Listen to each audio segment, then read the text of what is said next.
मंगल मूर्ते नमः। PQS में आपका स्वागत है।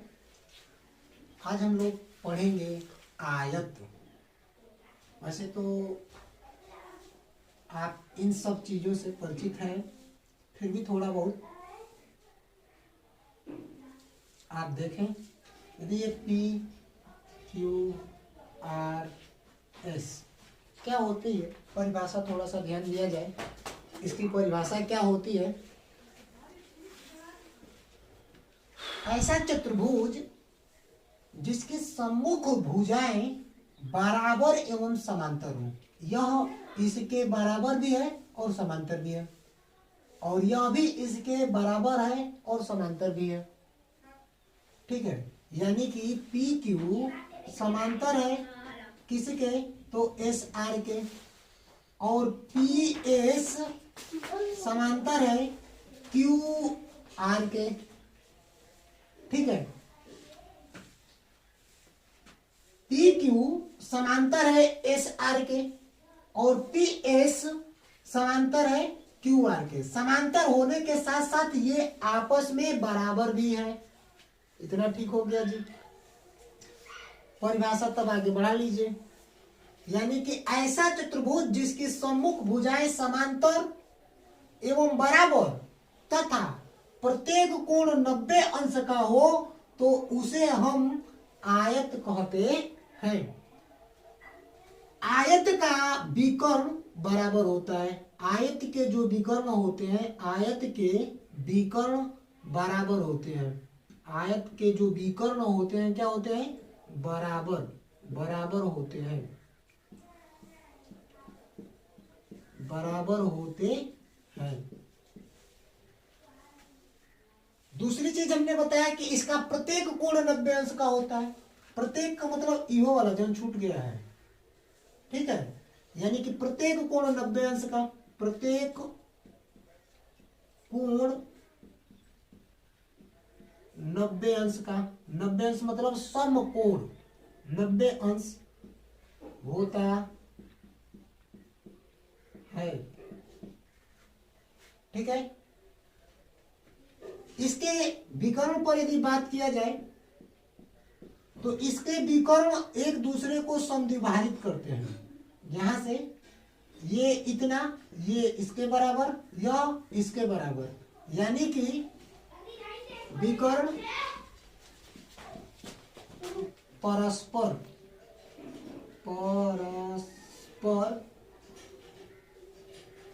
समद्विभाजित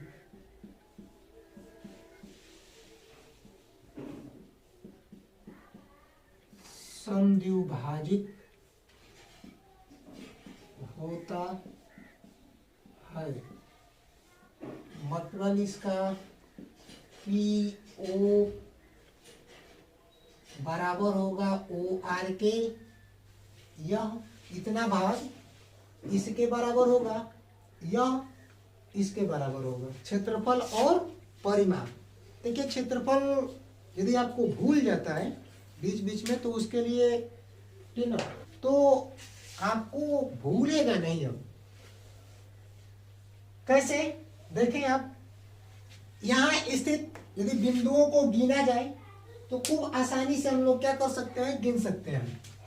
गिनिए, 4 ऊपर है 4 नीचे है, कुल मिला के कितना हो गया? 8 हो गया। लेकिन इसे काउंट करने के लिए एक दूसरी विधि का आप क्या कर लीजिए? उपाय। कैसे? आप ऐसे भी गिन सकते हैं, 1 2 3 4, यानी कि ये हो गया 4 और 2 पंक्तियों में है ये, तो यानी कि गुणे में 2, कुल मिला के हो गया यह 8। ठीक है, इतना। ऐसे ही इसको गिनिए। गिनती गिनेंगे तो लंबा टाइम लगेगा और हो सकता है कि एक आध को बिचाव में भूला हो जाओ, ये भी हो सकता है। तो इसके लिए क्या करना है? काउंट कर लीजिए, 1 2 3 4 5 6 है। कितनी पंक्तियों में है जी? तो 1 2 3, यहाँ 3 पंक्तियों में है, तो इसको हल कर लीजिए। 6 3 18 हो गया। 18 बिंदु होंगे यहां पर। इसको काउंट कर लीजिए, 1 2 3 5 6 7 8, यानी कि ये हो गए 8। 8 नहीं है, ठीक है। 1 2 3 4 5 6 7, 7 है ये, और उसके बाद से ये 4, तो यहाँ पर हम लोगों का 4 हो गया, यानी कि कुल मिला के कितना हो जाएगा ये, तो 28 हो जाएगा। जो भी ये बिंदु हम ज्ञात कर रहे हैं यह क्या है, तो आयत का कहीं ना कहीं यह क्षेत्रफल ही बनाता है। ये देखिए, यह लंबाई बनाता है और ये क्या बनाता है, चौड़ाई बनाता है। हमने क्या किया है यहाँ पर, तो यहां से ऐसे 7, 1 2 3 4 5 6 7, 7, ठीक है। यानी कि जो लंबाई है ये लंबाई हो गया, और ये 1 2 3 4 ये चौड़ाई को व्यक्त कर रहा है। तो लंबाई और चौड़ाई का यदि हम गुणा कर रहे हैं तो इसके अंदर जितने भी बिंदु है उन बिंदुओं की संख्या पता चल जा रही है, अर्थात यह क्षेत्रफल को व्यक्त करने लग रहा है। तो यहां से हम लोगों का क्षेत्रफल क्या होगा, ठीक है, इसको मिटा लिया जाए पहले। क्षेत्रफल तो आयत का जो क्षेत्रफल है आप वहां पर समझ चुके हैं, अंग्रेजी वाले एरिया बोलेंगे। तो क्या होता है, तो अभी अभी पता चला है कि हम लोगों का यदि लेंथ हो और ये हम लोगों का ब्रीथ है, तो L इंटू बी करने पर हम लोगों का क्या आ जा रहा है, क्षेत्रफल आ जा रहा है, ठीक है। तो यानी कि यहां से L इंटू बी इसका क्या हो गया, क्षेत्रफल हो गया। दूसरा इसमें एक सूत्र एक और होता है परिमाप का, तो परिमाप पर बात कर लिया जाए पेरीमीटर। परिमाप का मतलब होता है किसी निश्चित आकृति को चारों तरफ से घेरने पर उसकी जो लंबाई प्राप्त होती है, या चारों तरफ से घेरने पर जितना तार खर्च होगा उसे ही परिमाप बोलेंगे, ठीक है। इतना यानी इसको चारों ओर से मैं घेरूं ना, जितना तार लगेगा उतना हम लोगों का क्या होगा, परिमाप होगा, पेरीमीटर होगा। तो यहां से घेरना चालू करिए, इसको बोलते हैं जी, क्या बोलते हैं, यल बोलते हैं। ये क्या है जी, वृत्त है, चौड़ाई इसको बोलते हैं। ई वाला बबुआ इनके बराबर होता है, ई वाला इनके बराबर होता है, तो कर लीजिए। तो यहां से पेरीमीटर क्या आ जाएगा, तो पेरीमीटर हम लोगों का आ जाएगा, यानी यहां से पहुंचे यहां तक यल जी, यहां से यहां तक बी हो जाएगा, यहां से यहां तक एल हो जाएगा, यहां से यहां तक फिर से बी हो जाएगा। जोड़ लीजिए, यल और यल कितना होता है, तो 2l होता है। अब बी में बी जोड़ेंगे तो क्या हो जाएगा, 2b हो जाएगा। टीबी नहीं हो जाएगा, 2b हो जाएगा, ठीक है। तो ये दो आप कॉमन कर लीजिए, तो 2 कॉमन करेंगे तो ये l और क्या हो गया, b हो गया, ठीक है। ये हम लोगों का परिमाप का सूत्र हो गया। अच्छा, कभी कभी विकर्ण भी पूछ देता है, विकर्ण की लंबाई ज्ञात कीजिए। अरे भाई क्या दिक्कत है, जब आप, ठीक ना, पाइथागोरस बाबा कुछ कहे थे, याद है आप लोगों को, नहीं याद है, चलिए वो कहले रहना कुछ, पाइथागोरस, ठीक ना, वो बोले थे कि कर्ण के ऊपर घात 2 लगाइए और लंब पर घात 2 लगाइए बराबर करके, और प्लस इसमें कर दीजिए आधार पर घात 2 करके। एकदम सही बताए थे ये बात, आप प्रयोग करके देखिएगा। बस इसी को आप क्या कर लीजिए, कर्ण को विकर्ण कर लीजिए, यानी विकर्ण बराबर क्या आ जाएगा, तो विकर्ण का स्क्वायर होगा। तो ये वाला विकर्ण है और ये कर्ण है त्रिभुज के अनुसार, इतना तो आपको पता होना चाहिए, नहीं पता है तो अब हम कुछ नहीं कर सकता हूं, ठीक। तो विकर्ण का स्क्वायर बराबर क्या होगा, यहां देखेंगे लंब ये है, इसको भी कर सकते हैं, चलिए आप इसी को मानिए फिलहाल। तो ये क्या है, इसको लिखे, यानी कि ये लंबा है, तो ये हो जाएगा b का स्क्वायर, और आधार का है जी, यहाँ पर दिखाई नहीं दे रहा है, अरे क्या बतिया रहे हैं, हाँ देखिए अब लीजिए, l हो गया, तो ये हो गया हम लोगों का l का स्क्वायर, ठीक है। एनी ओनी कहला में कोनो दिक्कत नहीं के 2 धन 3 कहीं जा हुआ लोग, चाहे 3 धन 2 कहीं जा, कुल मिला के बात उहे आएगा। तो एहू के इधर उधर कहला से कोनो दिक्कत नहीं बाटे। यानी कि बी कर्ण का यहां से स्क्वायर बराबर का हो जाएगा जी, लीजिए ये हो गया यल स्क्वायर और बी स्क्वायर। नियम आता है क्रम विनिमय नियम, ठीक ना, और संख्याएं क्रम विनिमय नियम का क्या करती है, पालन करती है।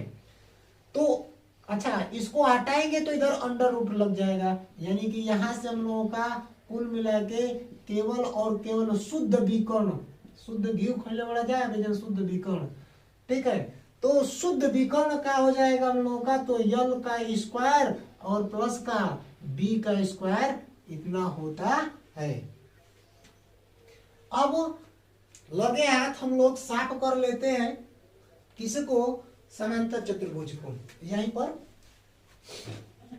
इंग्लिश में पैरेललोग्राम, ठीक है। चलिए आगे ध्यान दीजिएगा क्या होता है ये।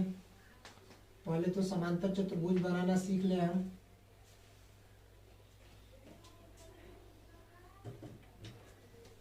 लगभग चलिए ABCD लिख देते हैं, ABCD परिभाषा ध्यान दें क्या है, ऐसा चतुर्भुज जिसकी सम्मुख भुजाएं समांतर एवं बराबर होती हैं। ये देखें, ये भुजा इस भुजा के समांतर है और बराबर है, यह भुजा इस भुजा के समांतर एवं बराबर है। ऐसा चतुर्भुज जिसकी सम्मुख भुजाएं ये इसके बराबर और ये इसके बराबर, सम्मुख भुजाएं बराबर एवं क्या है, समांतर है, तो आप उसको क्या कहेंगे, समांतर चतुर्भुज कहेंगे। इसमें केवल सम्मुख कोण बराबर होते हैं, एक ही इसमें बस विशेषता है, इसके सम्मुख कोण बराबर होते हैं। यहां लिख देते हैं सम्मुख कोण क्या होंगे, बराबर होंगे, सम्मुख कोण बराबर बराबर बराबर होते हैं, सम्मुख कोण क्या होते हैं, बराबर होते हैं। इसके बाद इसमें विकर्ण समद्विभाजित होते हैं, ये भी है विकर्ण। यहां से मैं इसको खींचूं, यहां से इसको मैं खींचूं, तो इधर का ये भाग और यह भाग और ये आपस में क्या होता है, बराबर होता है। तो विकर्ण परस्पर समद्विभाजित होते हैं, परस्पर समद्विभाजित, सम मतलब समान, द्वि मतलब दो भागों में, समद्विभाजित होते हैं।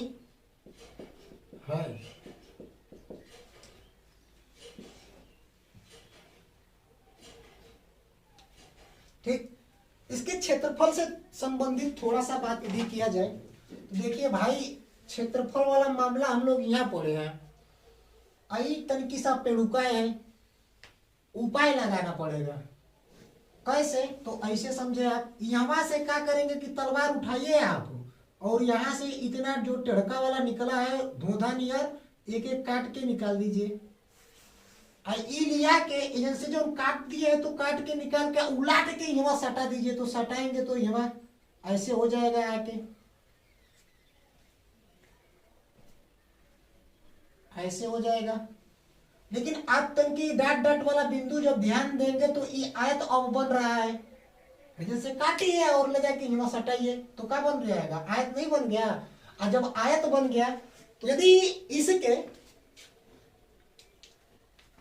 क्योंकि यह जो भाग जितना इधर है उतना ही इधर गया होगा, यानी कि मैं मान लूं कि समांतर चतुर्भुज की लंबाई L और इसकी चौड़ाई क्या चीज है, D, फिर भी हमको इसकी ऊंचाई अलग होगी, क्योंकि तिरछा बतनी हाई सीधा है, तो हम ऊंचाई से हमारा मतलब है, यहाँ पर मतलब किससे होगा, ऊंचाई से। तो यहां से क्षेत्रफल जब हम लोग निकालेंगे तो क्या आएगा, तो चलिए क्षेत्रफल पर बात कर लीजिए अब। तो क्षेत्रफल, क्षेत्रफल यानी एरिया क्या होगा, तो इसमें नीचे वाला तो मैटर ठीक है, कोनो प्रॉब्लम नहीं है, हेनिया से कट्टा हेनिया जुट्टा, ठीक है ना, झूठा ना झूठा, यहां से ये हट गया, इधर आके जुड़ गया, कोनो परेशानी वाली बात नहीं है। यानी यल का यल ठीक है, लंबाई ठीक है। आधार भी इसको कह सकते हैं, नीचे है तो आधार मैं कह दे रहा हूं। ये हो गया हम लोगों का आधार। और अब चूंकि हाई तिरछा है, हमको सीधा वाला से मतलब है, तो इसको ऊंचाई कहते हैं। तो इसका हो गया हम लोगों का क्या चीज, ऊंचाई। यानी कि समांतर चतुर्भुज का क्षेत्रफल क्या होगा, तो आधार गुणे ऊंचाई होगा। कौन, कोई भी समस्या? चलिए एक बार और फिर से मैं यहां से और यहां तक जो समांतर चतुर्भुज का नीचे की जो भुजा है, ठीक है, लंबाई जो एक प्रकार से है, इसको आधार मैं कह दूं, तो ये हम लोगों का आधार होगा। जो हम लोगों के इस लंबाई के जैसे है ये, और एकदम सीधा हमको परपेंडिकुलर ऊर्ध्वाधर ऊंचाई, यहां पर ऊर्ध्वाधर लंबाई चौड़ाई जो हम लोगों का है ऊर्ध्वाधर होनी चाहिए। तो ऊर्ध्वाधर यहां पर इस समय ऊंचाई के रूप में है, तो ऊंचाई यानी कि आयत के सूत्र का यहां पर हम लोग धीरे से क्या कर लेंगे, उसी के अनुसार इसको लिख लेंगे। यानी कि यह आधार है, तो यहां हम लिख दिए आधार। और यहां से ये हम लोगों का क्या है, ऊंचाई है, तो यहां हम लोगों का क्या हो गया, ऊंचाई हो गया। इंग्लिश में इसको बेस बोलते हैं, और ये हम लोगों का हाइट होता है, ठीक है। इसको क्या बोलते हैं हम लोग, बेस बोलते हैं, और ये हम लोगों का क्या होता है, तो हाइट होता है, HIGHT, ठीक है। यह समस्या हो सकती है कि आपको यह ऊंचाई कहां से आया, ये दिक्कत कर सकता है भाई। तो देखिए ये हम लोगों का ये क्या है, समांतर चतुर्भुज का क्या है ये, तो समांतर चतुर्भुज में ये चौड़ाई के रूप में है। समांतर चतुर्भुज का ये काला से या लाल से आपको जो दिखाई दे रहा है, यह किस रूप में है, चौड़ाई के रूप में है। और ये हमने बढ़ाया हुआ है, यहां से सीधा खींचा है, तो अब ये वाला तो चौड़ाई होगा नहीं, यही गने है तरी लंबहर लौकता डाटी को आयतन की सा छोट बा, तो कुछ अलग हम लोगों को मानना पड़ेगा। तो हमने क्या कर लिया, इसको ऊंचाई कर दिया है भी। यहां से भी आप देखें कि ये क्या हो गया, हम लोगों का ऊंचाई हो गया, तो इसलिए हमने थोड़ा अलग इसको मान लिया, ऊंचाई कर दिया। तो यहां से हम लोगों का क्षेत्रफल आ गया आधार गुणे ऊंचाई। अच्छा मान लीजिए एक और बात, थोड़ा सा यदि मैं इसका आधा ही भाग लूं तब, यहां से मैं केवल इसका आधा भाग लूं तब तो ये एक त्रिभुज बना दिया, और त्रिभुज का ये आधार है, और ये हम लोगों का इसका क्या हो गया, इसका ऊंचाई हो गया। यही से पैदा होता है हम लोग का त्रिभुज का सूत्र, यानी कि त्रिभुज का क्षेत्रफल आप यहां से भी ज्ञात कर सकते हैं। त्रिभुज का क्षेत्रफल क्या होगा, तो त्रिभुज का जो क्षेत्रफल होता है वह हो जाएगा 1/2 आधार और गुणे ऊंचाई, आधार गुणे ऊंचाई, ठीक है। यहां से हम लोगों का निकल गया 1/2 आधार गुणे ऊंचाई। 1/2 कहां से आया है, समझ में आया है? अरे भाई समांतर चतुर्भुज का हम लोग आधा करेंगे तभी तो त्रिभुज बनेगा, तो इसीलिए ये हमने क्या कर दिया, क्षेत्रफल भी आधा कर दिया। अब आगे थोड़ा सा इसमें वापस हम लोग चलते हैं। अब तो गड़बड़ा गया ना, आप लोग के चक्कर में हमको फिर से इतना मेहनत करना पड़ गया। तो इसमें अब ये हम लोगों का इसका परिमाप आप ज्ञात कर सकते हैं, वह मेथड रहेगा, यहाँ से यहाँ, यहाँ से फिर यहाँ, फिर यहाँ से यहाँ, और यहाँ से यहाँ, वही सेम आता है परिमाप। परिमाप में कोनो समस्या नहीं है। तो परिमाप क्या हो जाएगा हम लोगों का, तो 2 कोष्टक में लंबाई और धन का चौड़ाई, ठीक है। बस आज इतना ही। आपको पूरा वीडियो देखने के लिए धन्यवाद।